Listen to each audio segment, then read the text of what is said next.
சங்கதி 24 செய்திகளோடு இணைந்திருக்கிறீர்கள். விரிவான செய்திகளுக்கு செல்ல முன்னதாக முதலில் இன்றைய நாளுக்கான தலைப்புச் செய்திகள். கிழக்கு மாகாண ஆளுநரை சந்தித்தார் ஐக்கிய நாடுகள் சபையின் மனித உரிமைகள் உயர்ஸ்தானிகர். மத்திய கிழக்கு முருகல் இலங்கையில் அவசரமாக நியமிக்கப்பட்ட குழு. டொலரின் ரூபாய் பெறுமதி. அரச வேலைக்கு காத்திருப்போருக்கு மகிழ்ச்சி தகவல். பொதுக்கல்வியில் ஏற்பட போகும் மாற்றம் கிடைத்தது அமைச்சரவை அங்கீகாரம். பேருந்து கட்டணங்களில் மாற்றம் ஏற்படுமா? வெளியானது அறிவிப்பு. போர் குற்றவாளிகளுக்கு தண்டனை வேண்டும், ஸ்ரீலங்காவிடம் வலியுறுத்தும் ஐநா ஆணையாளர். மயிலிட்டி மக்களின் 37 வருட கால பிரச்சினை, அமைச்சர் சந்திரசேகர் அறிவிப்பு. யாழில் மீன் வாங்கச் சென்றவருக்கு நேர்ந்த துயரம், சம்பவ இடத்திலேயே பலி. செம்மணியிலிருந்து எங்களை துரத்தியவர்கள் இவர்களே, ஆளும் கட்சியின் ரஜீவன் எம்பி தெரிவிப்பு. தொடர்வன விரிவான செய்திகள். ஐக்கிய நாடுகள் சபையின் மனித உரிமைகள் உயர்ஸ்தானிகர் வோல்கர் டக் மற்றும் அவரின் குழுவினர் நேற்று திருகோணமலையில் உள்ள ஆளுநர் அலுவலகத்தில் கிழக்கு மாகாண ஆளுநர் ஜெயலலிதலால் ரத்னசேகரவை சந்தித்துள்ளனர். இலங்கைக்கு 4 நாட்கள் விஜயம் மேற்கொண்டுள்ள வோல்கர் டக் நேற்று காலை திருகோணமலையில் சிவில் சமூகம் மற்றும் மத தலைவர்களை சந்தித்த பின்னர் ஆளுநர் அலுவலகத்தில் விஜயம் செய்தார். மீள்குடியேற்றம், காணாமல் போனோர், மனித உரிமைகள் பாதுகாப்பு, போதைப்பொருள் தடுப்பு மற்றும் கிழக்கு மாகாணத்தில் நிலவுகின்ற பிரச்சினை குறித்து அவர்கள் விரிவாக விவாதித்தனர். இலங்கையின் தற்போதைய அரசாங்கம் எடுத்த முடிவுகள் மற்றும் அதன் ஊழல் எதிர்ப்பு கொள்கைகள் குறித்து மனித உரிமைகள் உயர்ஸ்தானிகர் தன்னுடைய திருப்தியை வெளியிட்டார்.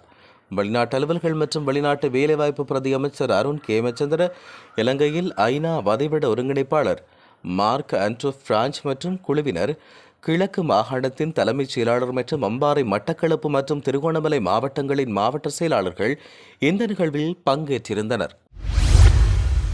மத்திய கிழக்கில் தற்பொழுது நிலவும் போர் சூழ்நிலையில் இலங்கை எதிர்நோக்கும் சவால்களை ஆராய்ந்து அவசர நடவடிக்கை எடுக்க அமைச்சரவை உபகுழு ஒன்று நியமிக்கப்பட்டுள்ளது.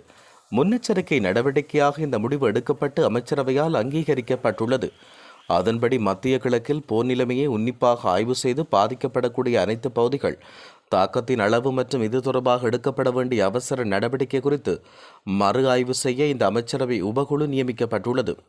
இதேவேளை குறித்த உபகுழுவுக்கு ஒத்துழைப்பு வழங்குவதற்காக ஏற்புடைய அமைச்சுக்களின் செயலாளர்களோடு கூடிய குழு ஒன்றை நியமிக்க அமைச்சரவை தீர்மானித்துள்ளது. அதில் விஜித கேரத், வெளிவிவகார, வெளிநாட்டு வேலைவாய்ப்பு மற்றும் சுற்றுலாத்துறை அமைச்சர், சமந்த வித்யாரத்ன, பெருந்தோட்டத்துறை மற்றும் உட்கட்டமைப்பு வசதிகள் அமைச்சர் வசந்த சமரசிங்க, வர்த்தக, வணிக, உணவு பாதுகாப்பு மற்றும் கூட்டுறவு அபிவிருத்தி அமைச்சர், பொறியியலாளர் குமார ஜெயக்குடி, வலுசக்தி அமைச்சர் ஆகியோர் இதில் நியமிக்கப்பட்டுள்ளதாக தெரிவிக்கப்படுகின்றது.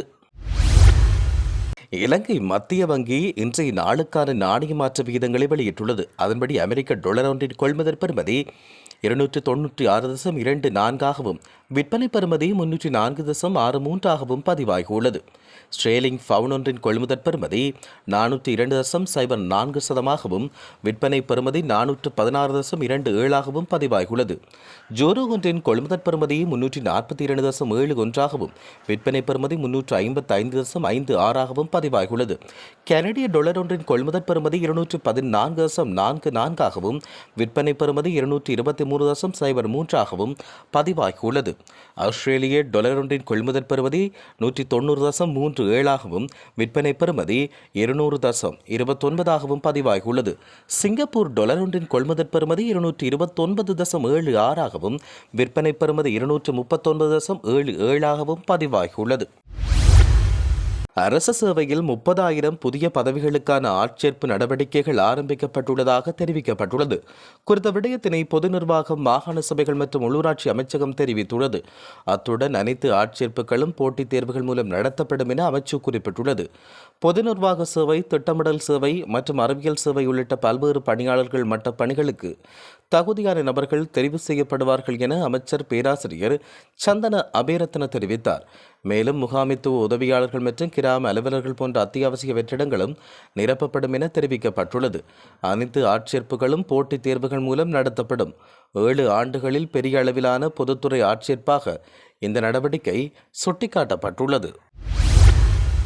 இலங்கையில் பொதுக்கல்வியை டிஜிட்டல் முறையில் மாற்றும் திட்டத்துக்கு அமைச்சரவை ஒப்புதல் அளித்துள்ளது. இலங்கையில் பொதுக்கல்வியை டிஜிட்டல் முறையில் மாற்றும் திட்டத்தை செயற்படுத்துவதற்காக சீன மக்கள் குடியரசு 20 மில்லியன் அமெரிக்க டாலர் நிதியை வழங்க ஒப்புதல் கொண்டுள்ளது.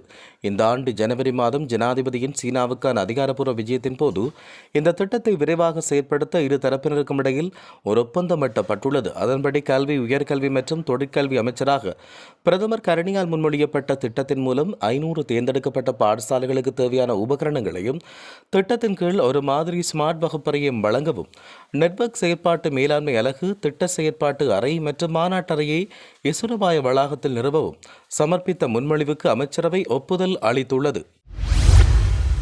நாட்டில் பேருந்து கட்டணங்களை 2% குறைக்க நடவடிக்கை எடுக்கப்படும் என்று அரசாங்கத்தால் பேருந்து சங்கங்களுக்கு அறிவிக்கப்பட்டுள்ளதாக தகவல் வெளியாகியுள்ளது.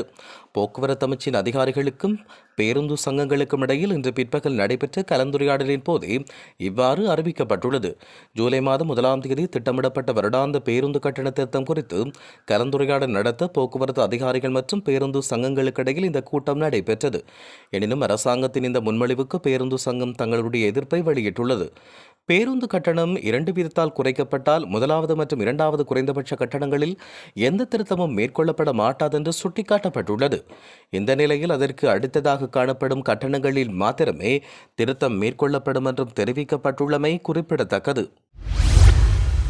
இலங்கையில் இறுதிக்கட்ட போரால் இடம்பெற்ற போர்க்குற்றங்களுக்கு பொறுப்பு கூறப்பட வேண்டும் என ஐக்கிய நாடுகள் சபையின் மனித உரிமை ஆணையாளர் வோல்கர் டர்க் கொழும்பில் நடத்தப்பட்ட குழு விவாதத்தில் வலியுறுத்தினார்.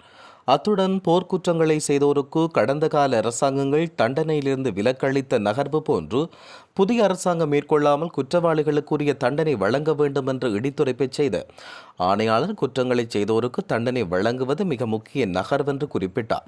இலங்கையில் நினைத்து பார்க்க முடியாத வலி மற்றும் இழப்பை சந்தித்த தமிழ் மக்களுக்கும் அவர்களின் சந்ததியின் எதிர்காலத்துக்கும் பொறுப்பு கூறல் இன்றியமையாது என்பதால் இந்த விடயத்தில் நீதி நிலைநாட்டப்படுவதை தற்போதைய அரசாங்கம் உறுதிப்படுத்த வேண்டும் என்றும் அவர் வலியுறுத்தினார். குறிப்பாக இன்று காலை தமிழர் தாயக பகுதிகளுக்குரிய பயணத்தை ஆரம்பிக்க முன்னர் அவர் இந்த கருத்துக்களை வெளியிட்டுள்ளதாக தெரிவிக்கப்பட்டுள்ளமை குறிப்பிடத்தக்கது. 37 வருட காலமாக தமது சொந்த நிலத்திற்காய் போராடி வருகின்ற மயிலிட்டி மக்களின் பிரச்சினைகள் நிச்சயமாக தீர்க்கப்படும் என அமைச்சர் ராமலிங்கம் சந்திரசேகர் தெரிவித்துள்ளார். கடல் தொழில், நீரியல் மற்றும் கடல் வளங்கள் அமைச்சர் ராமலிங்கம் சந்திரசேகர் தலைமையில் பிரதி அமைச்சர் ரத்னம் கமகேவின் பங்கேற்புடன் யாழ்ப்பாண மாவட்ட கடற்றொழில் ஒருங்கிணைப்பு குழு கூட்டம் நேற்று யாழ்ப்பாண மாவட்ட செயலகத்தில் நடைபெற்றது.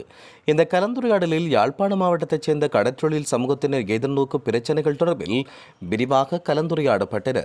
இதன்பொழுது இந்திய கடற்றொழிலாளர்கள் பிரச்சினை, சட்டவிரோத முறைகளை பயன்படுத்தி மீன்களை பிடித்தல், தென்னிலங்கை கடற்றொழிலாளர்களின் பிரச்சினைகள், மீன்பிடிக்கான இறங்குதுறைகளை புனரமைத்தல், மயிலிட்டி பருத்தித்துறை துறைமுக அபிவிருத்தி வேலை திட்டங்களை முன்னெடுத்தல் ஆகிய விடயங்கள் தொடர்பில் பிரதிநிதிகளின் கருத்துக்கள் பெறப்பட்டு கலந்துரையாடல் இடம்பெற்றது. இந்த கலந்துரையாடலில் வடமாகாண ஆளுநர் வேதநாயகன், யாழ் மாவட்ட நாடாளுமன்ற உறுப்பினர் ஜே ரஜீவன், அமைச்சின் மேலதிக செயலாளர், யாழ்ப்பாண மாவட்ட அரசாங்க அதிபர் பிரதீபன், பிரதேச செயலாளர்கள், கடலோர பாதுகாப்பு திணைக்களம், காவல்துறை, சுற்றுச்சூழல் அமைப்புகள் மற்றும் பல முக்கிய கடற்றொழில் அமைப்புகளின் பிரதிநிதிகள், கடற்றொழில் அமைச்சின் கீழ் உள்ள இலங்கை கடற்றொழில் துறைமுக கூட்டுத்தாபனம், இலங்கை கடற்றொழில் கூட்டுத்தாபனம், நாரா நிறுவனம் மற்றும் நாக்டா நிறுவனம் ஆகியவற்றின் அதிகாரிகள் மற்றும் தலைவர்களும் பிரதேச சபைகளின் தவிசாளர்கள், மீனவ அமைப்புகளின் பிரதிநிதிகள் என பலரும் இதில் கலந்து கொண்டனர். கடற்றொழிலாளர்களுக்குரிய ஓய்வூதிய திட்டம் எதிர்வரும் ஜூலை 1ஆம் தேதி முதல் நடைமுறைக்கு வரவுள்ளதாக கடற்தொழில், நீரியல் மற்றும் கடல் வளங்கள் அமைச்சர் ராமலிங்கம் சந்திரசேகர் தெரிவித்தார். மயிலிட்டி துறைமுகத்தை அபிவிருத்தி செய்ய போகிறோம். நவீன திட்டங்களுடன் அதற்குரிய ஏற்பாடுகள் இடம்பெற்று வருகின்றன.